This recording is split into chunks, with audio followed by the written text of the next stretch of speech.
94.3 my FM पर आप सुन रहे हैं जीना इसी का नाम है और मैं हूँ माही।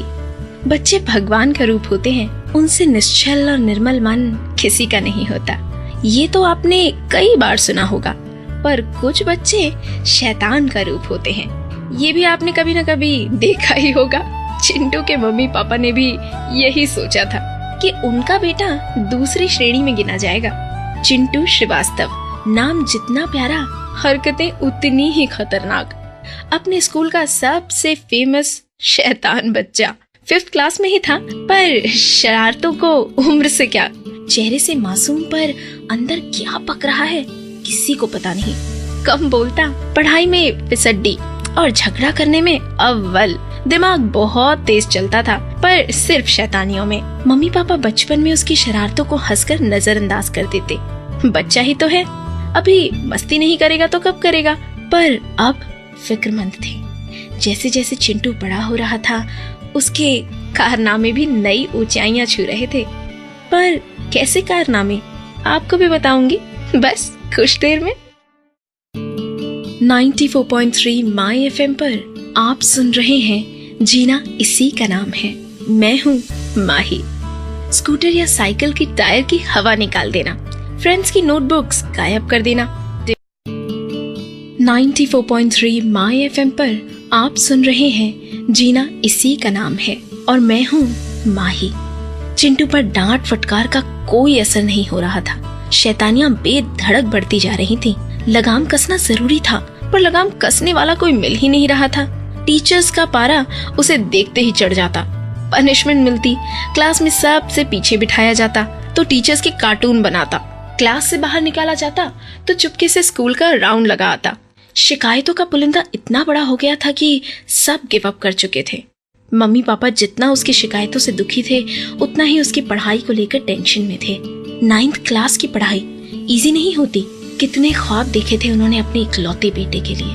एक अच्छा इंसान बनाएंगे, बहुत ही स्ट्रिक्ट ट्यूशन टीचर्स लगवाए, पर चिंटू ने किसी को टिकने नहीं दिया। चिंटू पर से कंट्रोल खो चुके उसके पेरेंट्स ने प्यार से उसे समझाया, डांटा, पिटाई की, यहाँ तक कि हॉस्टल भेजने की धमकी भी दी, पर उसके मन में किसी चीज का डर नहीं रह गया था। डर था तो मम्मी पापा को। क्या चिंटू कभी सुधरेगा? क्या होगा उसका फ्यूचर? जानेंगे थोड़ी देर में। 94.3 माय एफएम पर आप सुन रहे हैं जीना इसी का नाम है और मैं हूँ माही। आशीष मेहता चिंटू के क्लास टीचर। स्कूल में नए टीचर आए थे, जितने सिंपल थे उतने ही कड़क। किस बच्चे को कैसे ट्रीट करना है उन्हें अच्छे से आता था। बच्चों पर हाथ नहीं उठाते क्योंकि उनकी पैनी नजरों का डर ही काफी था। चिंटू की तारीफों का पुल बाकी टीचर से सुन चुके थे। बहुत कोशिश की चिंटू ने आशीष सर को परेशान करने की, पर आशीष एक बहुत ही पेशेंट टीचर थे। अलग अंदाज था उनका पढ़ाने का और पनिश करने का भी। सो हो गई शुरू चिंटू की ट्रेनिंग एक नए सिरे से। जहां बाकी टीचर्स चिंटू को उसकी गलती पर क्लास से बाहर भेज देते, वहीं आशीष चिंटू को क्लास का मॉनिटर बना देते। चैप्टर रीड करने के लिए उठाते, क्लास में पीछे नहीं अपने साथ बिठा लेते। कभी छोटी क्लास के बच्चों के कॉपीज चेक करवाते तो कभी प्लेग्राउंड में घास उखाड़ने को कहते। चिंटू चिढ़ जाता। उसकी कोई ट्रिक आशीष सर पर काम ही नहीं कर रही थी, उल्टा उसे ही लेने के देने पड़ गए थे। धीरे धीरे चिंटू में चेंजेस दिखने लगे, शरारतों में कमी आने लगी और फिर आया एक इंसिडेंट जिसने उसे पूरी तरह बदल दिया। क्या हुआ ऐसा बताऊंगी इस गाने के बाद। 94.3 माय एफएम पर आप सुन रहे हैं जीना इसी का नाम है और मैं हूँ माही। आशीष मेहता एक चाइल्ड साइकोलॉजिस्ट थे। चिंटू के किस्से सुनकर वो समझ गए थे कि वो एक अटेंशन सीकर है। अपनी सारी एनर्जी जो वो शैतानियों के थ्रू निकालता है। आशीष सर ने स्कूल में कम्युनिटी सर्विस शुरू करने की सोची। हर महीने एक ऑर्फनेज में खाना डोनेट करने की सर्विस, ताकि बच्चे सोसाइटी की तरफ अपनी मॉरल रिस्पॉन्सिबिलिटी समझें। सभी टीचर्स और स्टूडेंट्स के व्यूज जानने और सर्विस को बेहतर बनाने के लिए एक इंटरैक्टिव सेशन रखा गया।